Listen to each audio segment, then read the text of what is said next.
Hello everyone, welcome to our channel fear not. சங்கீதம் 121 இந்த அழகான வசனத்தை பார்க்குறோம். எனக்கு ஒத்தாசை வரும் பர்வதங்களுக்கு நேராக என் கண்களை ஏறெடுக்கிறேன். வானத்தையும் பூமியும் உண்டாக்கின கர்த்தரிடத்திலிருந்து எனக்கு ஒத்தாசை வரும். கர்த்தர் நமக்கு ஒத்தாசை பண்ணுவார், நன்மை செய்வார். தேவனாலே கூடாத காரியம் ஒன்றுமில்லை, தேவனாலே எல்லாம் கூடும்.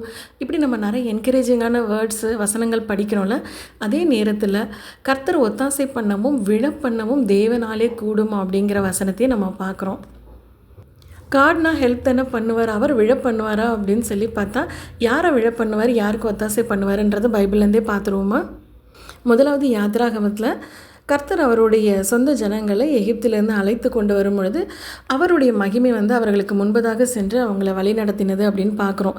அவர்களை பிடிக்கிறதுக்காக எகிப்தினுடைய சேனைகள் எல்லாமே திரட்டிட்டு வரும் பொழுது அந்த மகிமை அவர்கள் இருவருக்கும் நடுவாக நின்னது அப்படின்னு சொல்லி பார்க்குறோம்.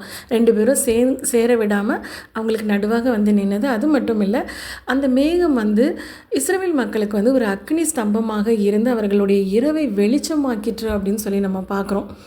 அவங்களுக்கு இந்த நைட் டைம் ரொம்ப ஒரு பிரைட்டாக லைட் போட்ட மாதிரி இருந்திருக்கு.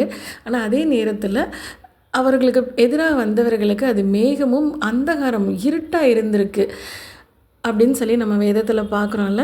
அது மட்டும் இல்லை, அவருடைய மக்கள் அந்த அவங்கள காலில் ஒரு சொட்டு தண்ணி கூட படாமல் அந்த வெட்டாந்தரையில் நடந்து போகிறது போல் நடந்து போனாங்களாம். அவர்களுக்காக அந்த சமுத்திரத்தின் ஜலம் ஒரு மதிலை போல் ஒதுங்கி நின்னதை பார்க்குறோம். ஆனால் எகிப்தின் சேனைகளை அதே ஜலம் கவிழ்த்து போட்டது, அதுவும் பலமாய் அவர்களை விழப்பண்ணி மூடி போட்டது அப்படின்னு சொல்லி நம்ம பார்க்குறோம்ல.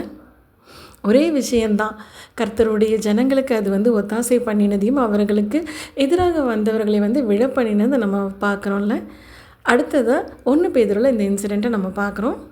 நோவாவை பற்றினது. நோவா காலத்தில் ஒரு ஜல பிரளயத்தில் உலகம் முழுவதுமாக அழிந்து அந்த நோவாவுடைய குடும்பத்தார் மட்டும் காக்கப்பட்டதை நம்ம படிக்கிறோம்ல. அவர்களை ஜலம் காத்து கொண்டது அப்படின்னு சொல்லி நம்ம பார்க்குறோம். அந்த சிலராகி 8 பேர் மாத்திரம் ஜலத்தினாலே காக்கப்பட்டார்கள்.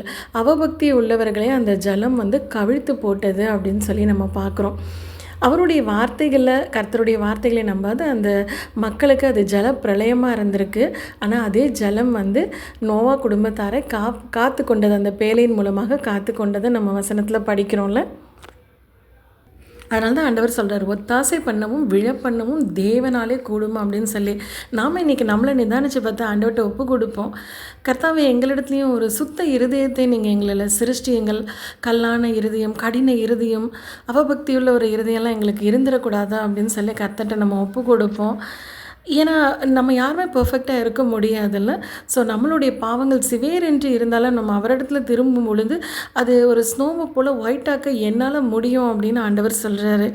இல்லை, நாங்கள் மாட்டோம், இப்படி தான் இருப்போம், நீங்கள் எதிர்த்து நிற்பீர்களானால் அவர்கள் பட்டயத்துக்கு இரையாவார்கள் அப்படின்னு சொல்கிற வசனத்தையே நம்ம பார்க்குறோம்ல.